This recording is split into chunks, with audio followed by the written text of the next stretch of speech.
Today is February the 3rd, 2026. Welcome to the Kubescape community meeting. All right, let's see the agenda today. First item on the agenda, Colin. Hello. Hi, Colin. Hi.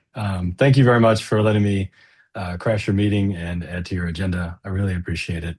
I actually learned of this meeting talking to Constance. We met we met a few times, but we met at KubeCon to talk about this initiative that's linked here. That it's a tag developer experience initiative that's been approved and is currently in process or in progress. So it's part of the CNCF, part of the new tag infrastructure. And the goal of this initiative is really to solve a key problem that I think we've all just kind of accepted in software, which is, the promise of microservices, or the promise of Docker, I guess, the promise of the container was if you can run it once, you can run it anywhere.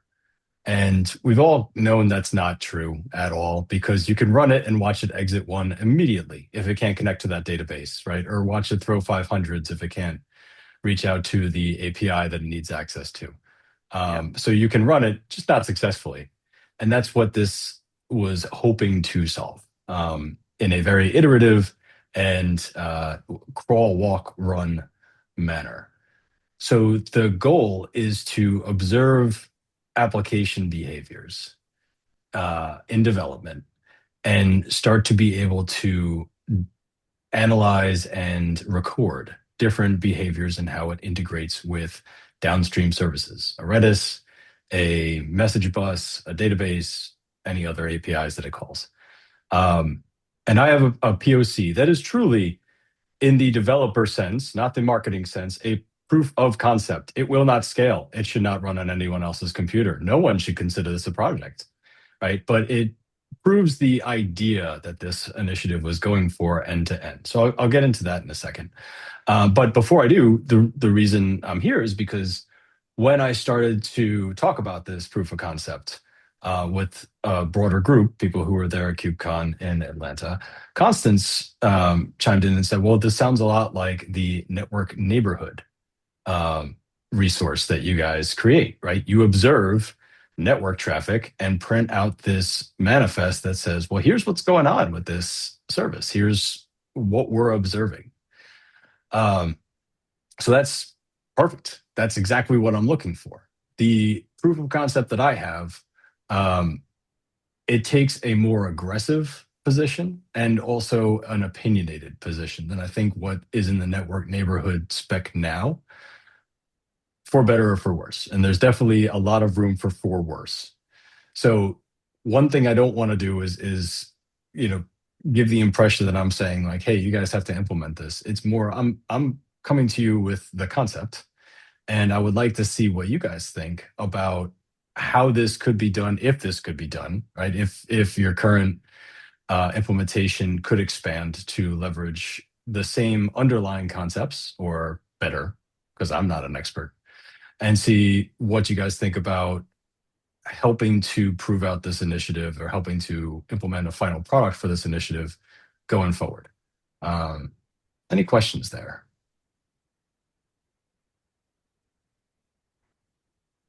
No? Okay. I'm trying to digest still. Okay. Yeah, understandable. There was a lot. I just talked without even taking a breath. So one of the things that we ran into immediately was the question of, all right, well, which of these projects that already do something very similar are we going to use, right? We have Radius, you have Porter, you have Score that expect a declarative YAML, right? Someone writes that YAML and it dictates what all of the downstream needed necessary services are, right? So Radius, for example, you declare, here are the things that I want stood up in my cloud, and it stands them up. Porter, here are the prerequisite steps that need to happen before I deploy this, right? Those are the declarative approaches. What's different about this, and why, after some analysis, we kind of concluded that none of the existing implementations for declarative would work, is because this isn't declarative, right? What we're trying to do here is observe behavior and be reactive, or I had a really good word for it. They're reactive. Let's go with that, right? So we're reacting to the behavior and recording it and saying, here's what we've seen. If we don't hit every endpoint and we don't get every behavior, then we won't have observed it. So there's potential for gaps. But going forward, hopefully, once we have a manifest that says, here are the behaviors we've observed, we can then write adapters that will be implemented in some of those downstream services. So, for example, in my proof of concept, I have an adapter for a Cilium network policy. Right? I've written plenty of those, and every time I write them, I think to myself, I'm writing a lot of YAML, and only Cilium will benefit from this. Right? I am going to rewrite this YAML. I'm going to write it again and again for other downstream tools. Or maybe I'll write it in OpenTofu to stand up an AWS service, or maybe I'll write it in Helm, right, to stand up integrations to other services. It can keep going. But the goal would be, once we have that centralized spec, writing the adapter should be easy. It's YAML to YAML, right? It's just mapping the fields to each other. So the important aspect here is that observation spec that you guys, as far as I can tell, have the farthest head start on. Underlying technology, I'm using eBPF for my proof of concept. Claude wrote all of it. I do not know C at all, so I have no idea if it's good. But then the Golang adapters, the Golang interpretation of the eBPF output, that I helped write and fixed a lot of bugs. So that's where I'm at. The repo is public. It's linked, I believe. It is linked in that initiative in one of the comments, but I can walk you through it if you're interested to show exactly how I'm using it. I'm actually using it in a Docker Compose environment, not Kubernetes. But it tracks the network traffic, it tracks the ports, it tracks the HTTP payloads, it does all that, right? So like I said, it's very aggressive, more aggressive than you guys are being, which is understandable, right? And so that's kind of the discussion I wanted to kick off in this meeting, and see what you had to say, or see what you think. See if you hate it and think I should leave. Can I ask a non-technical question? Yes. So I see that you want to declare application integration dependencies. What value does that bring to the community? Great question. So there's a few things that I think, a few ways people can benefit. One, anyone who's deployed someone else's application knows that the communication ain't great, right? It always, okay, what do you need? I see you've got this Redis adapter. Do you use it? No, we don't use it. Okay, I won't stand up a Redis. 2 weeks later, oh no, you needed that Redis. Sorry, that's why it's not working. That actually happened to me 2 weeks ago. So those are the conversations I think we can facilitate. It won't replace them, but it will help them. The same way the Open API spec helped the conversations between API producers and API consumers. That's the primary goal. Okay. Secondary goal is broader adoption for these tools that expect you to write a lot of YAML, right? Score, Radius, Porter. One of the challenges in adopting them is there's a ton of YAML that you have to write by hand. There's nothing that's emergent. Emergent is the word. That was the word I was looking for. There's nothing that's emergent and showing, okay, this is how it's forming. This is how it's coming together. It's just starting point is your text editor and your YAML. So I would like to make those easier to adopt. Yeah, so that's toil. That's a toil piece of engineers not wanting to be YAML engineers. But Which is understandable. to phrase it, Colin, it at least that's how I understood it back then when you introduced this to us. Is like, so there's Helm as the artifact, packaging, most well-known thing, and then there are a couple of other things like customize, but nobody has the what is the package definition, right. Like what should be in it. And from what I understood is you wanted to have the observable viewpoint. And that's when I thought, like, well, Kubescape does track all the containers that run, and they are mapped via labels. And they have the discovery on the various aspects of the kernel, including network. And this could probably, from a technical point of view, already solve a lot of the problems that you want to then map into your not APIs, open API spec for Helm sort of thing. Yes, exactly. And then, of course, Constance is here because as I was following her posts on LinkedIn about bill of behavior, I kept on thinking as I was formulating this idea, this is what she's talking about, right? That if we just can describe, here's the expected behavior, excuse me, that automatically gives us a negative assertion. Here's what it shouldn't do, right? Anything outside of this list, it should not do. If it's connecting to an API that we don't know, that's bad. So that's the third way I would say it benefits the community. Just like question of, you mentioned network neighborhood, but as I understand, at least as I comprehend the intent behind this whole initiative, is that it's not just limited to network activity, right? So if I understand, it's also packages and so on. So application profile would also be useful here, that the application profile Kubescape generates today, which is a different object, and it looks on the file activities in the container. Yes, absolutely. Keeping with the crawl, walk, run mentality, right? I'm excuse me, taking a limited approach to how I've tried to dig into this and prove out the concept. But as far as I can tell, right, whether it's from a integration point of view, and definitely file system is integration, or it's behavior and security, I don't think I really have all the use cases thought out, and you guys are much more likely to have thought of use cases beyond what I've got. So basically, we want to keep the infrastructure declarative, and yet we want to keep, and which makes sense, and we want to keep the application fenced in, so it acts like so. Not an application running on Kubernetes doesn't need to be declarative. That's the point, I guess. I don't know what you mean by that. Because what you were saying is that declarative doesn't work here. The YAMLs and whatever, it doesn't really work here, and the bill of behavior basically is not assumed, but records the correct behavior. And those are the limits. That's the box.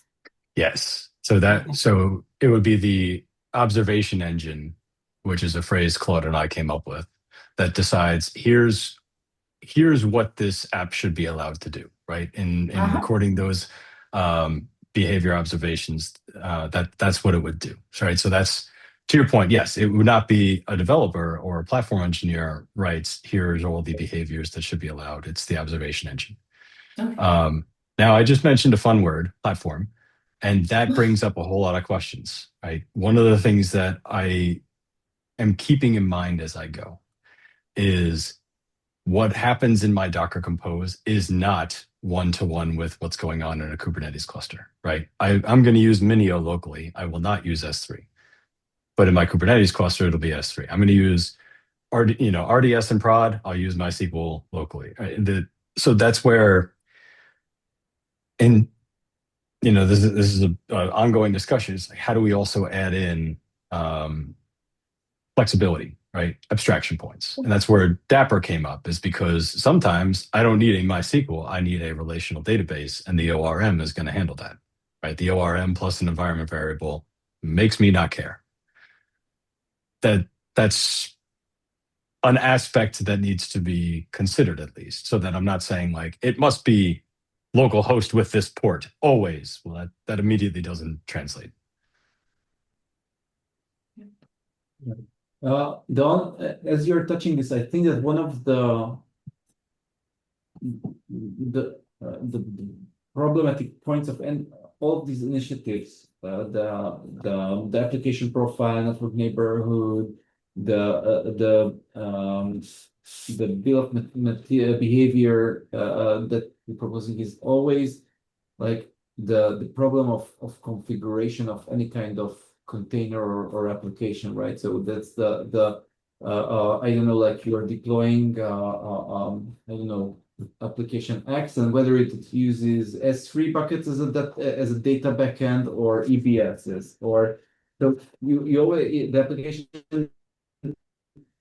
is going to be like dramatically different in these different configurations as like that. Okay, I have a bill of behavior or of application X. Then okay, you're asking, okay, what's the setup? Is it doing always the same thing, or you can configure that? And this is like the in the Kubescape use case, we are solving it by localizing these kind things to a given workload configuration, right? So we assume that you have a Kubernetes deployment, and as far as you don't change the image and don't change the environment variables and the pod spec, the application profile is valid. But for example, by the way, if the configuration is coming from a config map, then we are lost. We don't know to reflect that. It's hard. Like it's not something that the problem that was solved. It looks like more or less we are passing by most of the times that people haven't got into some blocking problem with someone yet. But this is the hardest thing to in this end, to define the locality of this information. Sure, absolutely. It gets, I mean, my brain runs in circles when I think about S3, because I could say like, okay, my application might be making an S3 protocol request. Cool, that's obvious. I know I know it needs S3. But if it makes a call to a file system, and then locally, and then in production we're using a CSI that points to S3, it's like, did I need S3 or did I need a file system, or I needed both, or I needed whatever the platform team decided it was going to be. So that's where I think the abstractions can really get crazy. The thing that I found was really valuable about what you guys have done was I think it's known servers. Is that it? No. Yeah. Right. So that's to me solves a big part of the abstraction aspect. If I think conceptually, I haven't messed around with it yet, so I don't know what the implementation looks like. But conceptually, the intent that it solves for is, okay, we can say, all right, we know that this is this endpoint, right? So if someone tells me, as a platform engineer, I need a database, I can say, well, all right, I'm going to provide you this database, right? So it becomes more of like a known capabilities of the platform. I need an S3, or I need block storage. Here's your block storage. And that then, if I'm being extremely wishful in my thinking, could lead to something like Terraform providers, right? And how far and fast they've grown, right? AWS Terraform provider is always kept up to date. So if there was a way for AWS or Azure to keep up with their known servers list, you need a database capability, right? That's what's being declared. You could potentially commercialize this. Yeah. I think that, so I'm going on my side, I'm going to read this initiative. If you have the code here as well, I'm going to take a look at that. I'll be happy to discuss this. We are always looking for, so we have multiple uses of internally for the Kubescape project for application profiles, and we have external users. Like other projects and companies who are using the application profiles in network neighborhoods. But we are always looking for making how we can make it more better and even useful for the community in general. So I think that we're open-minded. Awesome. Just following, apparently I did not put my GitHub repo in the comments, so I will put it in there now. I haven't found it. Yeah. So yeah, if Sorry you about could that. add it to the. I will absolutely do that. Thank you.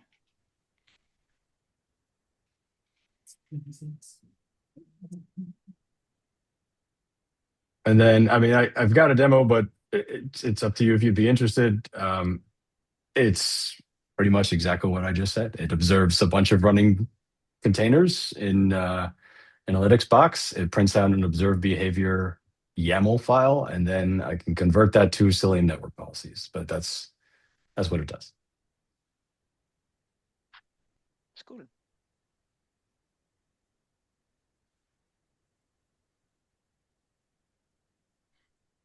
Yeah. So, but Colin, have you actually tried using the network output? So in the application profile, you will find network as well for each container talking to other containers, using I to convert it into Cilium policies, because I have Kubescape not yet.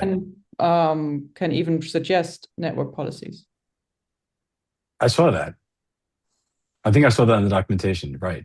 You guys, you can produce it there. So you've already got, but it's not Cilium, right? Or is it Cilium? No, network it's not policies? Cilium. No. In the open source, Okay. it's not Cilium. Yeah. Gotcha. But still, I mean, that's better than most adapters I've seen so far. It's mostly just project to project, completely independent. So that's good. Yeah.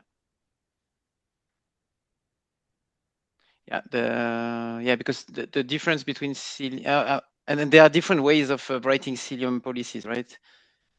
So you could take like the easy path and just almost map the native network policy. But if you want to be like super Cilium native, it's quite complex. You have to take into account the DNS resolutions and the create some how it is not services, but like there are specific objects.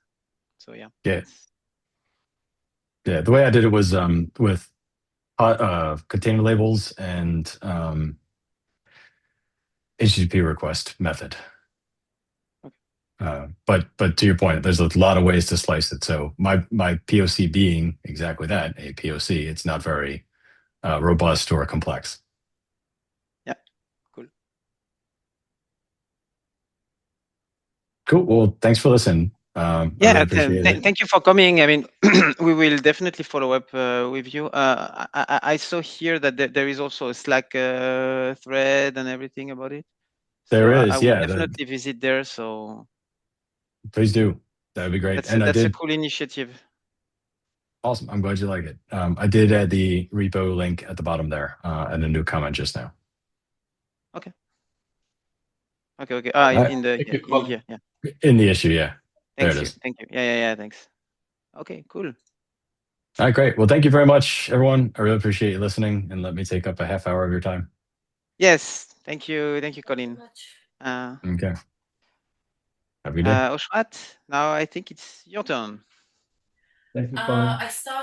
I saw that Ben, Rotem, Matthias, everybody looked at the Kubescape 4.0 blog post. I just wanted to know if I should start working on a PR because that's not as trivial as it should be for me. Are we good to go? For me, There was yes. one comment there that I didn't understand about a stopwatch or a watchdog or a watchguard. Yeah. But that's like a technical implementation. We don't really have to. But do you want to go over the blog post before everyone else? Before we release it? Yeah, let me open it. No, for not like online. Not online. Okay. I just wanted to let Betzalel also too, since he has a hand in it because of the host sensor application.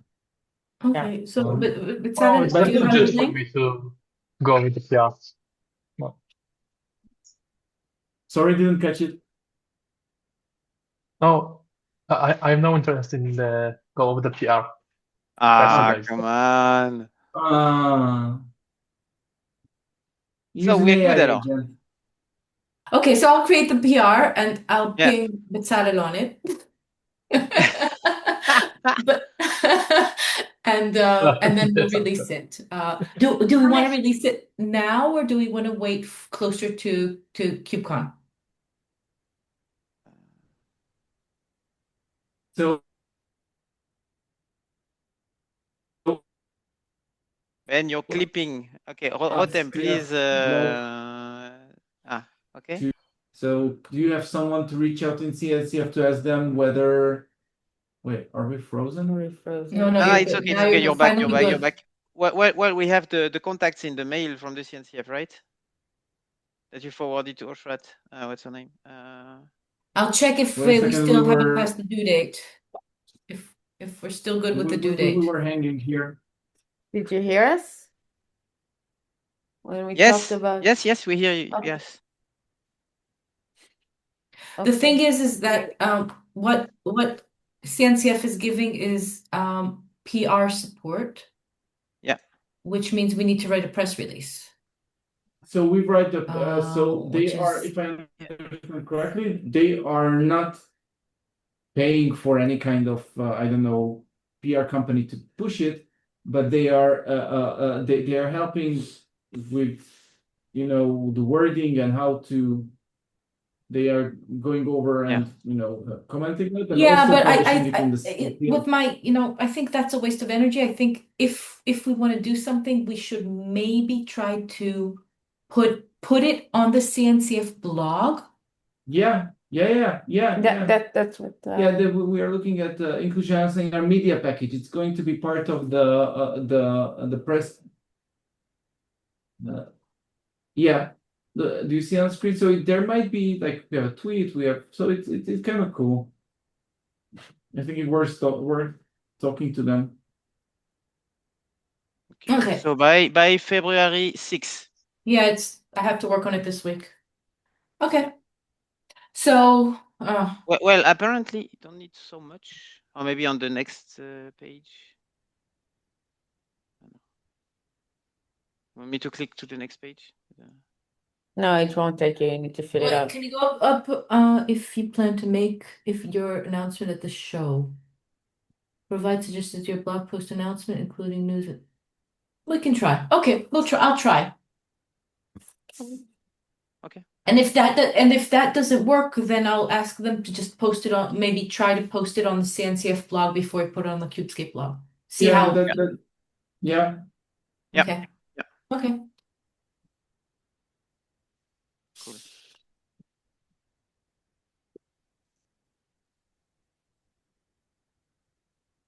Okay.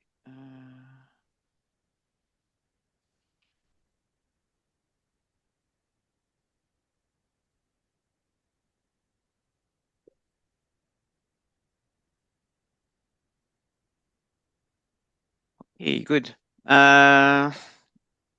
Constance, do you have something to add? Do you have need to speak about your PR to review, or it's not ready yet? Well, no, I'm not going to let you look at my terrible regex implementation. No, no. So I'm toward what Colin said. So I'm trying to create for the application profiles, not really regex because that's going to be too much performance penalty. So I'm basically just putting stars, like the asterisk symbol, strategically, and I started with the file opens because I think they're the most difficult ones because there you have this leaf merge thingy. And I just discovered that I need to write all the test case new because they're all written against the old Kubescape that didn't have cell yet in it. Oh my God. No, that's fine. No, my old tests and yeah. So and then I wanted to just check with Ben actually about so my plan is for what Matthias and I are doing for KubeCon is to run basically a lot of test suites to check that the SPOP is basically an abstracted application profile, so a more human friendly, more easy to edit, where you don't have like 10,000 lines with like all these paths, but you have a couple of well-known characters or something like RBAC where you can have abstracted words in it. So that's the general plan. And I'm just basically checking how bad the performance of the code is going to be. It's mostly, I think, going to be in the storage report that I will mess around. Yeah. It's definitely in the storage. Well, first make a code that works, and then we will make it beautiful and we will make it fast. Okay. But let's make it work first, so then we have like something to iterate on. And don't worry, I can help you with the later stages if you need. Okay. But the other part is the use case that we wanted to show is that someone can actually not remove something. So we wanted to maybe go halfway towards this AI agent thing to show that if an AI agent tries to delete stuff, we'll actually block it. So the end idea would like be that we implement a new gadget prototypically that can actually block something. I don't know if anybody's ever done this.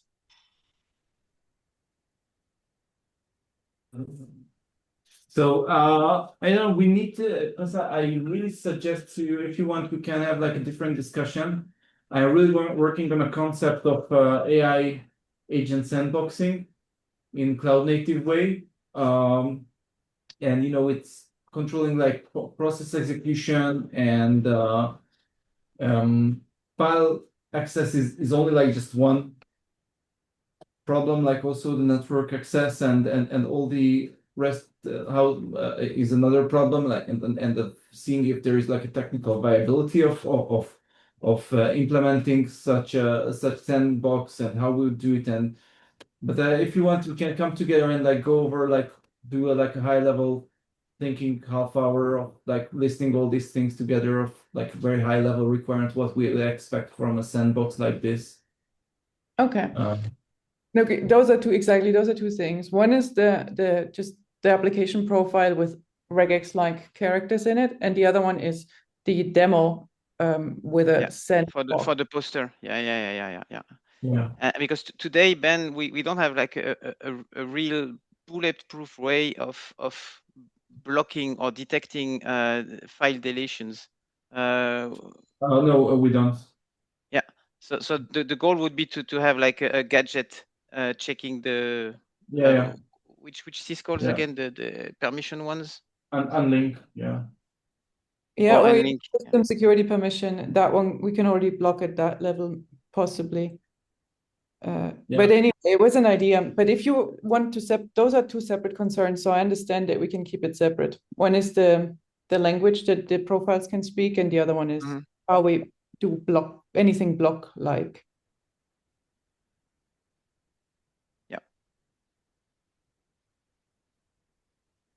Okay, cool.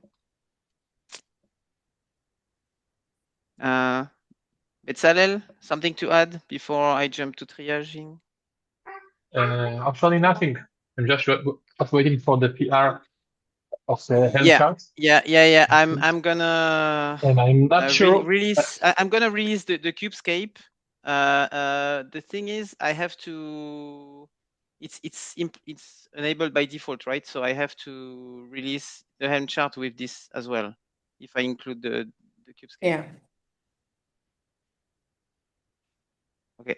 I'm gonna check because we have a hotfix to release this week, and probably I will then bump the major version of the chart to say that now we no longer have the host agent. Yeah. Maybe use the 4. number 4. Yeah. Yeah. Yeah, exactly. We are talking about number 4, so let's use it. Yeah. Of course. At least in the Kubescape CLI. So yeah. Okay. Matthias, I need to drop. But I can connect like in 10 minutes, 10, 15 minutes. No problem. I will go through the few issues that we have open and then we'll close it. Cool. Okay. Well, Thank you. Thank Thanks so you. much. See you in 2 Bye. weeks. Bye, Oshrat. Bye, Constance. Bye, Bez. Bye. Nice to see you. Always happy to see you. Okay, bye. Bye. So let's see. This one is an interesting. So Kubescape is creating only a single vulnerability manifest named -- ooh. Existing CR to be replaced, updated rather than new ones being created. Oh.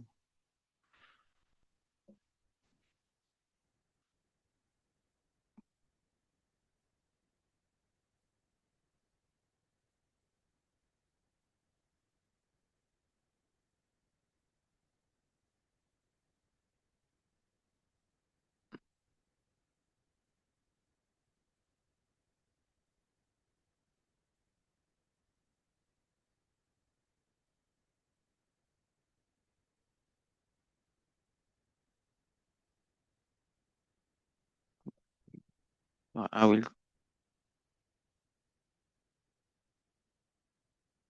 see.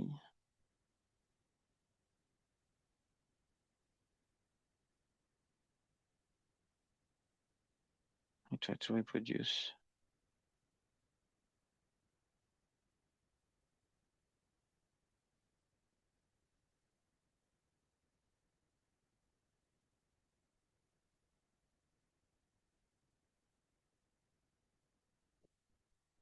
Great. Now, sign to me.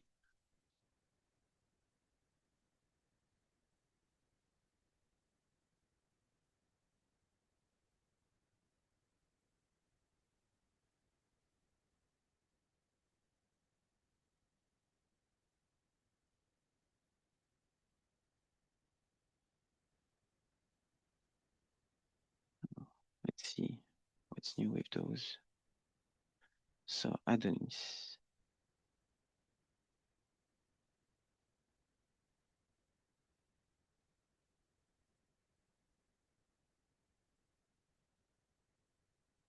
This one also.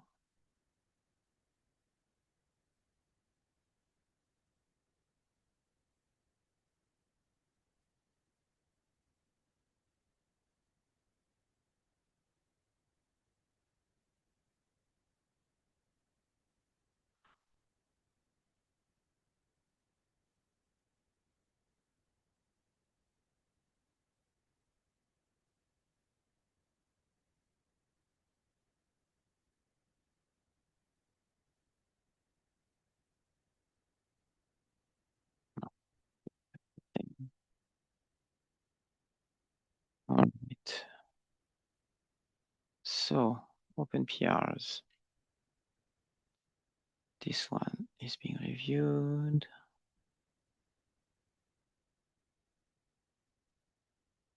Work in progress. I have to validate it.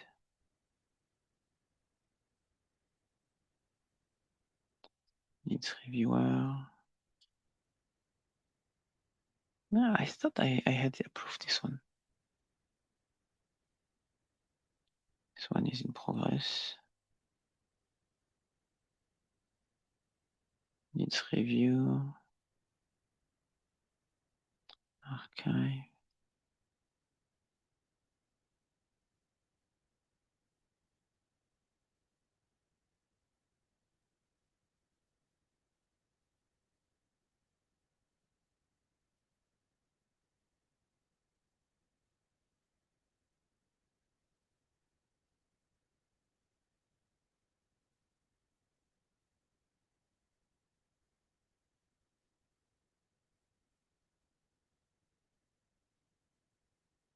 So Boris.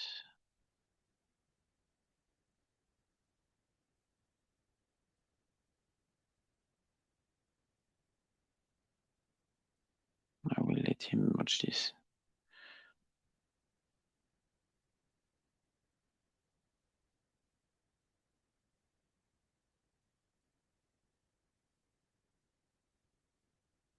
Okay, let me check one more time if we don't have new ones.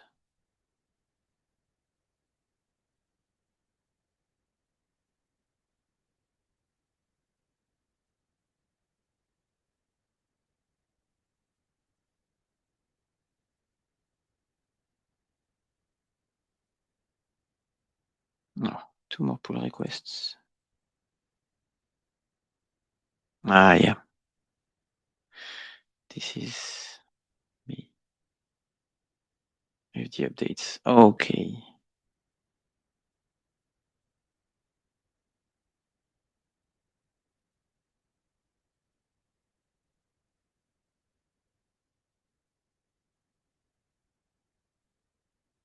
Good. So see you in 2 weeks. Bye-bye.